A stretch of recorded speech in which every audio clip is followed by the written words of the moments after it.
একের পর এক ভূমিকম্পে দিশেহারা ৫৩ বছর বয়সী আরবাজ আলী পরিবার আর মাথা গোজার আশ্রয় হারিয়ে থামছে না তার চাপা কান্না।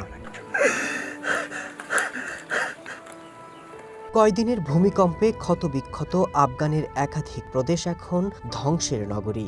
এরই মধ্যে বৃহস্পতিবার রাতে আবারও ৫.৬ মাত্রার ভূমিকম্প। প্রতিবেশী পাকিস্তানেও অনুভূত হয় এই কম্পন। ২৫০০-এর মতো মানুষ প্রাণ হারানোর পর নতুন ভূমিকম্প আরও আতঙ্ক ছড়িয়েছে আফগানদের মনে।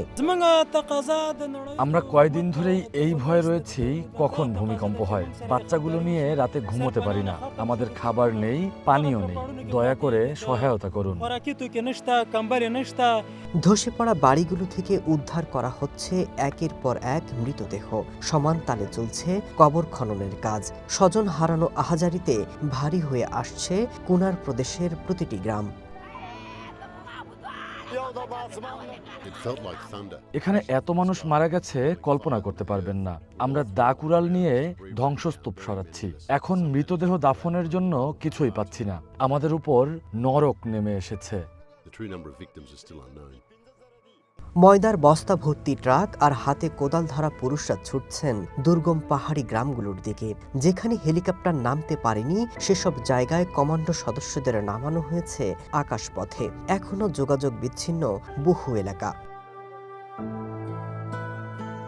জীবিতদের জন্য ফুরিয়ে আসছে সময়। তারা খাদ্য, আশ্রয়, ওষুধ সংকটের মুখে রয়েছে বলে সতর্ক করেছে আন্তর্জাতিক সাহায্য সংস্থাগুলো। এরই মধ্যে বাংলাদেশ সহ বিশ্বের বিভিন্ন দেশ আফগানদের সহায়তায় এগিয়ে এসেছে।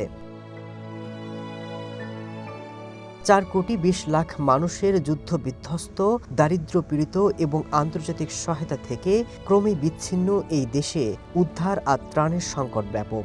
তার উপর প্রতিকূল আবহাওয়া আফগানদের জন্য তৈরি বেঁচে থাকার নিত্য নতুন challenge. Masud Rana, one international desk.